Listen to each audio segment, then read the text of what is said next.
This story is a work of fiction. Any part of this story that may exist in the real world is purely coincidental. Some of the places may be real, but the story around them are a work of fiction. This story is a byproduct of the writer's active imagination and is intended to start as fiction and remain as fiction. The Pooling of the Pollen by Henry Hicks. Most southern states have warm winter days mixed with just a hint of chill at night. Sometimes it would get downright hot, right in the middle of winter. This year's summer came early, and with it, Georgia pollen. This great state was no stranger to warm winters, pollen, rednecks, murders, and urban legends. Today the city of Kennesaw will experience them all. When the yellowish mist of pollen landed on your car, the sun burned it into a thick yellowish powder. You couldn't just wipe off Georgia pollen with a dry rag. No sir Bob, this pollen stuck like crazy glue.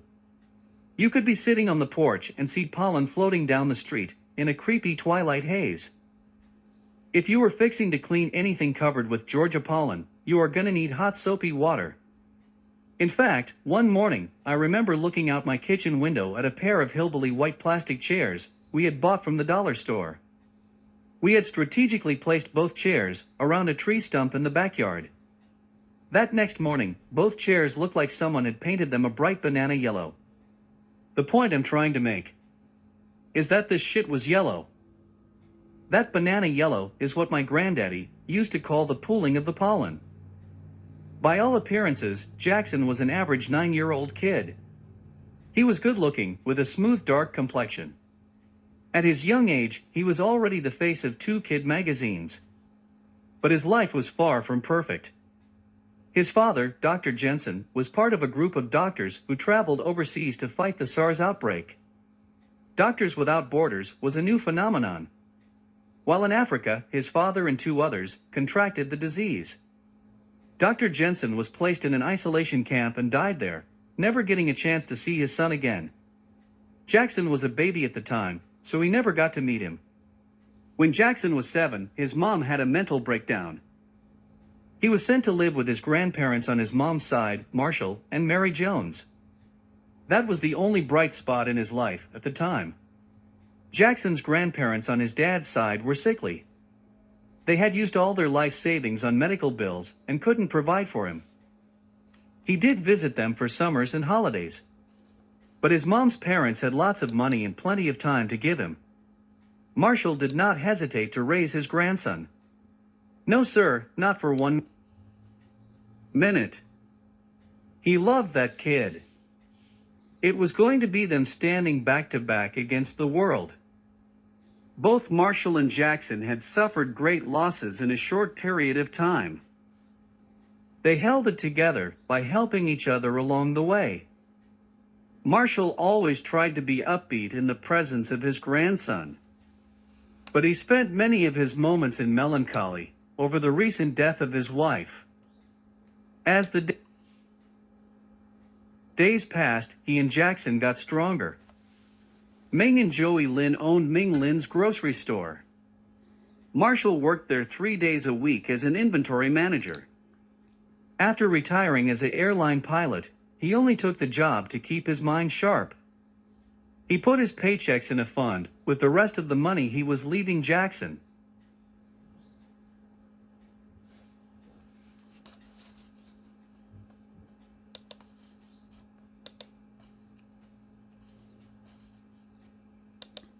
This Saturday was inventory, and he had promised Mrs. Lin that he would come in on the weekend, just this one time. To beat the rising sun and heat, he would get up before daybreak to wash his truck. He had to wash the truck more than Saturdays now, on account of the pollen. Tiffany, his neighbor's teenage daughter, agreed to stay with Jackson until Marshall returned home later that night. He was leaving her the use of his truck to take Jackson to the movies. That Saturday morning, when Marshall walked out of the garage with a bucket of soapy hot water, Jackson was standing near the truck taking photos. "What's up, Jackson?" "Granddad, look. On the hood of your truck, it looks like the constellation Camelopardalis." Camelopardalis was known as the giraffe because of its shape. "I want to take some pictures." Marshall smiled in agreement, then put his bucket of water on the side of the truck. Okay, listen up, Jackson. Tiffany is coming over to stay with you tonight until I get home from the store. She is going to take you out to a movie, and maybe to get a bite to eat, only if it's not too late. So please take all of your photos now, and go get ready for the day. Please and thank you. Ron and Donald were leaving their local group of friends. They met 3 times a week for drinking, smoking, pills, and indoctrination, in that order. Tonight was special. Meetings were always delivered via broadcast by the chapter leader to over 60 groups simultaneously. But tonight, the broadcast was being held at their local headquarters. They would finally get to meet the Grand Wizard in person. That was not all. Ron and Donald received their Knights of the Brotherhood arm patches, tattoos, and hoods. A lot of people didn't get it.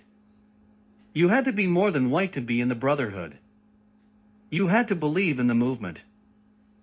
Ron and Donald came into the fold together. They were not friends, but they met at the first meeting. Ron had a different childhood than Donald. Ron's dad had been eaten by a gator when he was in the 10th grade. It happened under suspicious circumstances. His family was too impecunious to move when the neighborhood turned Mexican. That neighborhood taught him how to fight to survive. There was a few Mexicans he had kind of become friends with, but that went south fast. He decided to organize the last remaining white kids in his neighborhood after reading a copy of Hitler's Mein Kampf. They called themselves the Originals. To join, you had to fight a gangbanger. Black, Asian, Mexican, or white, it didn't matter who it was. The point was getting over your fear of getting hurt. The group quickly morphed into a hate group. Ron's first act of terror was burning down an Asian corner store. The next day, he told the police that he only wanted white businesses on their side of town. He was caught red-handed at the scene. Too high on pills, to run. He was sitting on the curb, smoking some pretty powerful stuff, when the police arrived. He was 16 years old and sentenced to a juvenile center until he was 18. While in juvie, he met some guards that were members of the Brotherhood. Donald's past was remarkably different from that of his friend Ron. Donald came from a well-to-do family outside of town. He didn't hate blacks, Asians, Jews, or really anyone. He just liked to hurt people. In Donald's eyes, there was no discrimination to inflicting pain. He was an equal opportunity killer. Tonight, Donald would take Highway 61 into town. He and Ron were going to a local skinhead bar. Donald had a personal love for Highway 61. The way it curved into the darkness of the Black Forest excited him. One night, while walking deep into the forest, he seen a pack of wolves. He walked in their direction. They began to hiss and growl at him. He stood still and watched them, as they walked past him, as if not to notice him at all. Donald even reached out and touched the last wolf, like he was touching his dog. Eventually, the wolves were so deep into the forest, you couldn't see the glare of their eyes. Later that night around 8 o'clock, Marshall had finished inventory. He had stayed 2 hours longer than he had anticipated. He was entering the last few numbers into a spreadsheet, one that he had formulated to fit Lynn's small store. He waved goodbye to Mrs. Lynn as he walked toward the front door. Before he could exit, Mr. Lynn saw him through the two-way window and ran out to catch him. "Hey man, if you want to wait, we can drop you off." Marshall took off the Lynn's grocery shirt, hung it up, and put on a light jacket. "Thanks, but Jackson is at the movies with Tiffany, and it's a calm night. I think I will go for a little walk. You and Mrs. Lynn have a great evening." Mr. Lynn shook his head in agreement and wished Marshall a good night and safe weekend. Marshall glanced in the windows of small mom and pop boutiques. Blue and green flashing lights illuminated Main Street. The bright streetlights made you feel warm and safe as you passed shops and people in the night. When he turned the corner off Main, he could see the taillights of the Highway 61 bus. It would be another 30 minutes before another bus arrived. He decided to walk to the next stop in front of the Walmart. The store didn't close until 11. He would have enough time to go in and get a few things. And a nice brisk walk could help to clear his mind. What he had forgotten was that the stretch between where he was standing and the Walmart comprised of 1.5 miles of black forest. In total, the Black Forest was about 3 miles long. If it weren't for that Walmart, which the town voted against but still got, the walk would be a nightmare. Marshall walked on the bike path that he had hated when driving. He thought about all those bikers he had sped past that rode in the middle of the highway like they were in the Tour de France. Now he knows they were just trying to get the hell out of this forest. He continued his walk, looking ahead the whole time, hoping to see the bright lights of the Walmart. To Marshall, the sounds coming from the woods reminded him of bears, wolves, and all kinds of man-eating, 4- and 8-legged creatures. One night a group of KKK members were eaten by a pack of wolves. Those wolves did something governments had not done in 100 years. They stopped those fools from burning crosses in the middle of the woods. The Walmart was the halfway point on both sides of the forest. It was a beautifully built building with 2 amazing natural waterfalls on both sides. It had a glass-enclosed coffee shop that seemed to sit in the middle of the forest. It was beautiful. You could see and hear both waterfalls and see all kinds of plants and animals. When Marshall saw the bright lights up ahead, he felt like he had just survived an attack. Relief was the best word for what he was feeling. Now resting on the bus stop, he decided to send a text to Tiffany and Jackson to check on them. They were still in the movies. In a spirited chat with his cousin in Chicago, he never saw the truck heading in his direction. The driver's headlights were off. He looked up at the last second, right before impact. Now standing on the bench with both hands holding the hood of an old blue and white 1970 Ford F-100 pickup. 2 steel rods placed in the middle of the bus stop forced the truck to stop just inches from hitting him. Walmart put those steel rods not only in front of the bus stop, but also in front of the store. The truck still had him pinned in. He called out to the driver, and the only response he got was bright lights in his face. It felt like he stood on that bench forever, covering his eyes from the bright lights. Then, the truck pulled back enough to allow him to free himself. Inside, he could see 2 young men laughing so hard that they were in tears. The driver stepped out of the truck first. "Guys, what's the problem?" asked Marshall. "No problem, I saw you sitting there and decided to kill you." Marshall looked at both men and for the life of him, could not understand what was happening. But he did know that he needed to get out of there, fast. Running into the Black Forest was not an option, seeing that movie. He prepared to defend himself, the old-fashioned way. Ron and Donald rushed at once. They quickly found out the old man could handle himself. Marshall reached for his pocket knife, but had forgotten it at the store. It didn't matter, he was going to handle these guys until the bus came. Marshall knew the Highway 61 bus would arrive in a couple of minutes. He also remembered that occasionally, Walmart had night watchmen inside the store. Plus, his cousin was probably calling the police now. Donald had his new KKK patch on his old faded blue jean jacket vest. He also had his new knight's tattoo proudly displayed on his left arm. He didn't notice any of these things as he lifted Donald off his feet and slammed his body onto the hood of the truck. Donald screamed once his back laid flat on that hot steaming hood. Marshall gave Donald 2 hard elbows to the chest.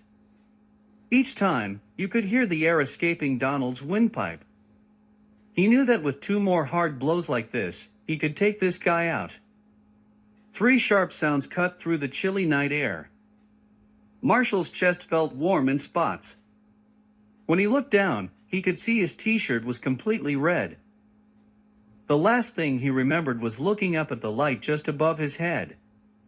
He could hear the truck speed off as he laid on the ground, in a growing puddle of blood. As he thought about Jackson, he began to openly weep, as tears ran down his face. 10 minutes down the road, both Ron and Donald laughed and howled at the moon. They were taking the back road toward Atlanta. Both men knew this route would take them straight to the city. They'd be there in about 2 hours. Sometimes the local kids would use this road to race their cars for money. This time Ron was driving and Donald was riding shotgun. He let his friend know the coast was clear. "All right, Ron, we are good. You can slow this puppy down now." Ron agreed, but the brakes didn't respond. "Hey fucker, your brakes aren't working," said Ron. "The hell they're not," Donald shouted back. Just then, both men heard a knock on the passenger window. Ron looked at Donald and saw a white man walking alongside the car, a car that was moving 70 miles an hour. This guy looked like a leftover from the 60s. He wore a striped headscarf, Grateful Dead t-shirt, had a pointy mustache, and a full beard. He had a large diamond in his left ear. He was smoking a joint. Donald turned his head to the right and almost shit on himself. The truck was moving at about 70, but this guy was walking in lockstep with them. The stranger pointed at the button on the car door and motioned for Ron to roll down the window. Ron looked at Donald and back at the man. The truck was picking up speed and was now traveling about 80 miles an hour. But the man was still calmly walking alongside. Neither of the men rolled down the window. So the stranger signaled that he would do it for them. He touched the top of the glass with his index finger and pushed the window down. "Hey guys, this is a great night. I've had my eyes on you two for a few years now. The reason you are unable to talk is that I have taken your voices away. You learn more by listening, don't you agree?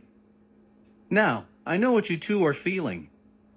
Donald, what you're feeling is something you have not felt in years, it's fear.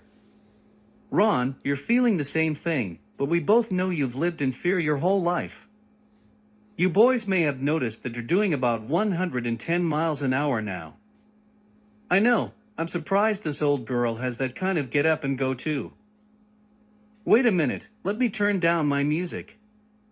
I love that rap shit." The stranger pulled a small cell phone from his pocket and lowered the volume. "You know I came up with gangster rap. Hell yeah, I keep them coming. Okay, let me introduce myself, I'm that original G. But don't tell God I said that. Sometimes he is a little touchy about not being number one. I am that fallen angel. I like to use the term dropped. At any rate, I'm here to take your souls to hell." The two men looked on in horror. The stranger continued, "Don't worry, your papa is there and your papa's papa and his papa. It will be one big family reunion. But here is the sad news, well, sad for me at least. Because I'm taking your souls now, your sons won't be joining you later. In short, for me, your bloodline stops here. Oh, and if you're wondering about the gentleman that you shot back at the bus stop, well, God said he would live for at least another 15 years. I know, but not my call. And yes, I hate when God uses me for good. Now here's something to look forward to. All your friends back at the lodge, you will see them again. Wow, look at the time and your speed. You're going 160 miles an hour. Can you see that colossal tree up ahead? That is going to be the end of the road for you. It will not be a quick death, and the pain will be horrific.